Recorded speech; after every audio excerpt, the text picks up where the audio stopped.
right, so what do Madonna, Bjork, Roseanne, and Rosie O'Donnell all have in common besides the obvious? Well, they're all inspirations for this woman. And I'm gonna stay here and rock the mic until the next Korean American, fag hag, shit starter, girl comic, trash talker comes up and takes my place! Margaret Cho. Margaret was born and raised in San Francisco, California. Started doing stand-up at the age of 16, and by the 90s, she was opening for Jerry Seinfeld. So Margaret moved to Los Angeles to make it big, which is exactly what she did. In 1994, she got her own sitcom on ABC called All American Girl. It was the first primetime series featuring an Asian family. But before it had a chance, a TV exec told Margaret she was too heavy and her face was too round. So she dropped 30 pounds in a month, got hooked on diet medications and booze, which led to kidney failure. And after just 19 episodes, the series was canceled. But Margaret channeled her anger, her frustration, and her drinking into comedy. And in that comedy, Margaret does not shy away from anything. She hits on sexuality, politics, racism, religion, plastic surgery, and even her mama. You are gay. Why don't you talk to mommy about it?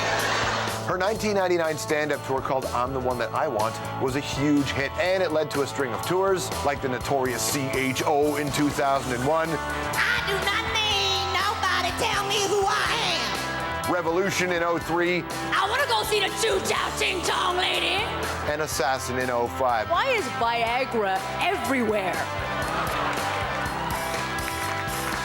Doesn't it make more sense to leave the bullets out of the gun? She was also a part of 2007's True Colors tour featuring Cyndi Lauper and Deborah Harry. Now Margaret's at it again on the road with a brand new show called Beautiful.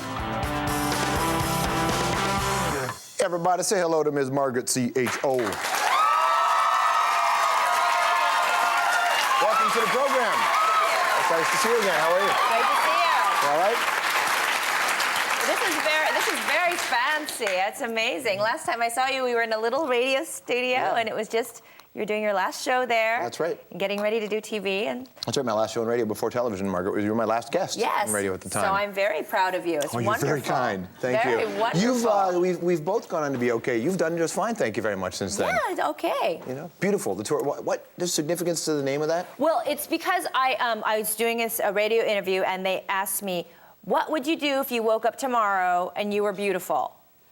And I was like, what? And he said, no, what would you do if you woke up and you were blonde and you had blue eyes and you were 5'11" and you weighed 100 pounds and you were beautiful? What would you do? And I said, well, I probably wouldn't get up because I'd be too weak to stand. Then I felt really sorry for him. Asshole thing to say. I know, horrible. And I thought, well, that's sad, though, if that's the only kind of person that he thinks is beautiful. So I wanted to write a show about how I am so beautiful and about how everybody is beautiful. And thank you. Yes, thank you. So that's what it's all about. And so you decided to take this show on the road. And I'm taking it on the road. Is it still a very lonely experience being up there on stage and looking at that crowd? Well, it's very lonely, and it was so lonely that I thought, oh, I'm going to do something collaborative and do something with other people for a while. So I did an off-Broadway show called The Sensuous Woman, and I did a rock tour called True Colors with Cyndi Lauper. So I did some other projects, but now I'm doing stand-up because it's more fun, actually, to do it on your own. If you can get through the loneliness, it's great. Being on that road with Cyndi Lauper, who is one of the most iconic artists of our time, and a very unique experience for a comic to be able to be a part of. Yes, amazing. She was great, and it was her, and it was the Dresden Dolls, and one of my favorite bands from Toronto, the Clicks, who are so amazing. And so I always think Toronto has the best music in the world. Yeah, it's pretty damn good here. It's really amazing. So, see, that's rule number one as a comic, right? You pay to the locals. Well, you just go right to the locals. No, but it's true. But Toronto really does have great music, and I have these long-time fantasies. My long-term fantasy is coming to move to Toronto to join my favorite band, the Broken Social Scene. That's your favorite band? So that's my favorite band in the world. Can you play an instrument? The rain stick. And then up. And the triangle. I think I can play the triangle. I haven't, but I bet I can. Hold on a second. Oh my God. He's gonna hook it up for me. We're gonna call, actually, let's call somebody from Broken Social and see if you're gonna. So you want to play the rain stick. Have you got a better pitch than that? Because that's really what you're selling? I can scat. You can scat. Oh, that's a very different. Okay, that kind of scat. Hold on. No, not that. Not the other kind. Not the glass Not the table kind of scat. Okay, we're just gonna call Kevin Drew. Okay. Okay, we got his answering machine. Hold on, but I don't want to play his answering machine. It says. Oh, okay. Some crazy stalker watches this and then knows it's his number. No. But he's great. They are such a great band, and I love Feist, and I love, Toronto is the greatest music in the world. Great. Hi, Kevin. It's George Stroumboulopoulos. You're on the air. If you pick up the phone, don't swear. Here's Margaret Cho. Hi, Kevin Drew. This is Margaret Cho. I am such a fan of yours, and I want to join the Broken Social scene. There's so many people in the band, nobody will notice if there's just one more person. I want to join, and I can play any instrument. I'll learn really fast. I'm Asian. I'm a quick study. Please let me join your band. I'll do anything. Thank you. She really wants to play the rain stick. All right, Kevin, if you want Margaret, just call her back. Bye. There you go. All right. That's so nice. There you go. Well, Thank you. that's how we do. You're so great. But is part of your fantasy to come to Canada because politically in America, it's a great time for you? It's a great time. It's a great time to be away from America. It's just it's terrible. I mean, it's just awful. It's so embarrassing to be American. Just because we're the worst. No, you don't we're mean horrible. that. We're You know that's not well, true. I feel bad because it's just that George Bush has done such a terrible job. What's so great is he's going to be out of office very soon. So we are very excited. So excited. For you on your tour, I mean, I wonder what's bad for the country is great for a comic. There's just so much to talk about. Right, that's true, but it's just been so bad. The country is so bad. It's not funny anymore. It's just embarrassing and terrible. Do your family, do you guys talk politics at the table? Well, my parents have never voted because they never really felt that America was their country.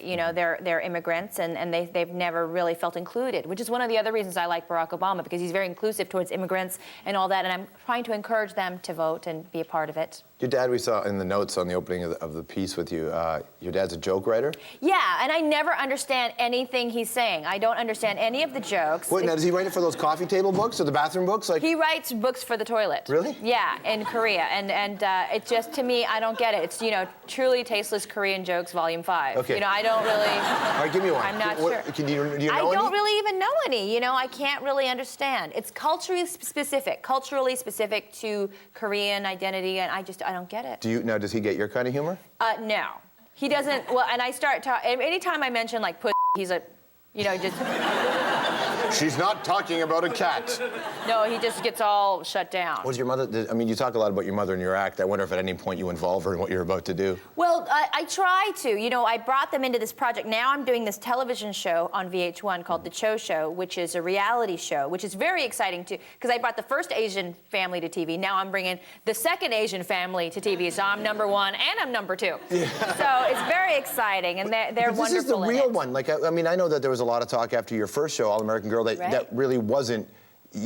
They took the edge and the voice off of that experience. Well, now they're letting me do whatever I want, which is really incredible. So I'm excited. Like this last episode that I just worked on, I got a G-shot, which is a special surgery that you get where you, inside your vagina, there's a G-spot where most women have. I don't really have one. There's all good in there. It's not one area where the party is. It's like, everywhere. I thought you were taking the pressure off all the people in your life who couldn't find it. You're like, I don't have one, it's not your fault. I know. Well, that's what I was doing. I was trying to find it, but I don't really have one. I have a lot of good things happening all over. It's like not really a G spot, it's like a G block party. It's like... Are the Roots playing your block party? Yeah, like, how does this work? Questlove's in there. All sorts of people are in there. It's like, just like Coachella, a lot of bands waiting to go on. It's that sort of thing in my area. And so I got a G shot, and you should have said that to Broken Social Scene. They would have let you. You let me in your band, you can play in my vagina. You can. It's a big hall. It's like Massey. It's lots of people can fit in there. Nice. Really good acoustics. And so I got a G-shot for my show, and it's like, they feel around in there and they try to find your spot, and then they inject it.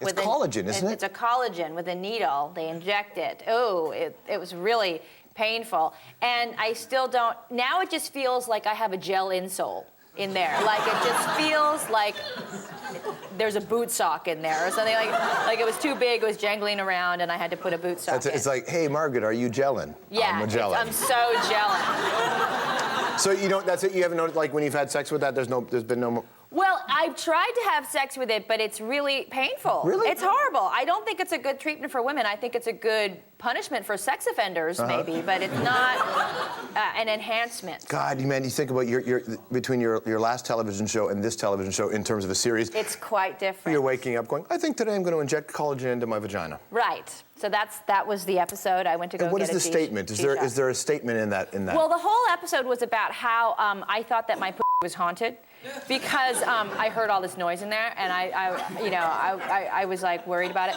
and so I went to try to appease the ghost by making the vagina happy. So I got the G-shot, and then I thought, oh, what if I am what if that's not hot? What if my ass is haunted? Then I got a colonic to get that area cleaned out, and so. You probably could have saved yourself a lot of trouble by just going to therapy. I know, really. I should have probably done that, but you can now watch it on television. My whole process. All right, are you ready for the, when we come back from the commercial break, I'm going to rapid fire 20 questions, 2 minutes, Absolutely. whichever comes first. Okay. All right, everybody stick around because we're going to play 220, 2 minutes, 20 questions more with the notorious CHO when we come back.